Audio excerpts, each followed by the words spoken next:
তো ঘুম ভাঙার পরে আমি চলে এসেছি ছাদে। তো ছাদে আসার পরেই জায়গাটা একটু ঝাড় দিয়ে নিচ্ছি।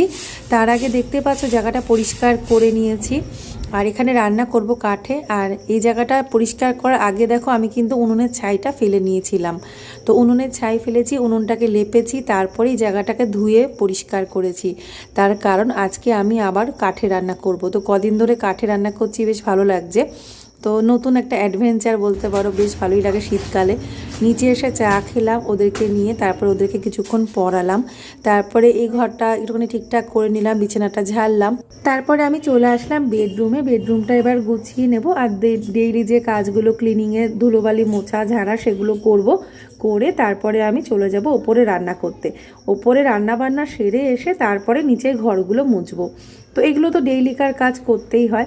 আর আজকে ভাবলাম যে তোমাদেরকে যেহেতু লং ভিডিও দিতে পারিনি, ভাবলাম যে একটা ছোট্ট 3 মিনিটের ভেতরে একটা শর্ট ভিডিও দিয়ে দিই। তো এটা আমার নতুন চ্যানেল, আমি এখানে ডেইলি ব্লগ শেয়ার করি। তোমরা যদি আমার ডেইলি ব্লগ দেখতে পছন্দ করো অবশ্য করে কিন্তু চ্যানেলটি সাবস্ক্রাইব করবে। তবে হ্যাঁ, আমার পুরনো চ্যানেল যেটা আছে, যেখানে আমি আগে ব্লগ দিতাম, তো অনেকদিন পর সেখানে আরও একটা ব্লগ আজকে দিয়েছি। মানে এই ব্লগটাই তোমরা যদি লং ভিডিও দেখতে চাও তাহলে গিয়ে দেখে নিতে পারো ঝুমুর দাস ব্লগস চ্যানেলে। তো দেখো তারপরে ঘর দৌড়ে কাজ সেরে নিচের কার্পেটটা তুলে ঝেড়ে এনে রেখে দিয়েছি। তারপরে এখন ওদেরকে একটু ব্রেকফাস্টে কিছু খাবার দিচ্ছি, যেখানে আজকে দিলাম চকোস দুধ দিয়ে দিলাম। তো এটা ওরা এখন খাবে।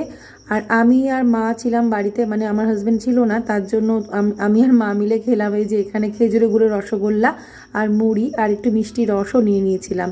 তো বেশ ভালোই লাগে। এখন তো শীতকাল, যে কোনো কিছুই মনে হয় যেন খাওয়া যায়, কোনো অসুবিধে নেই। তারপরে খাওয়া দাওয়া সেরে চলে আসলাম ওপরে। এসে সবজি কাটছি এখন। সবজিটা রেডি করে নিয়ে ধুয়ে নেব, তারপরে আমি রান্না চাপিয়ে দেবো। তো ওপরেও রান্না করেছি, আবার নিচেও আজকে আমাকে রান্না করতে হয়েছে, মানে দুভাগে রান্না করতে হয়েছে।